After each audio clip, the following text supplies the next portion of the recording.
বন্ধুরা, চলে আসলাম গাজীপুর শহরের অদূরে খোদেবর্মী কাঁঠাল বাগানে।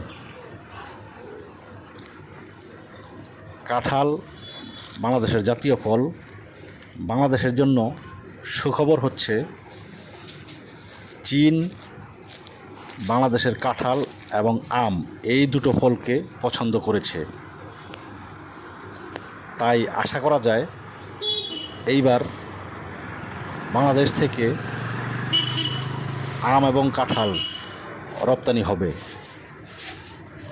বাংলাদেশ সরকারের কাছে অনুরোধ, পাশাপাশি যেন অন্যান্য দেশেও রপ্তানি করা যায় সেই ব্যবস্থা নেওয়ার জন্য।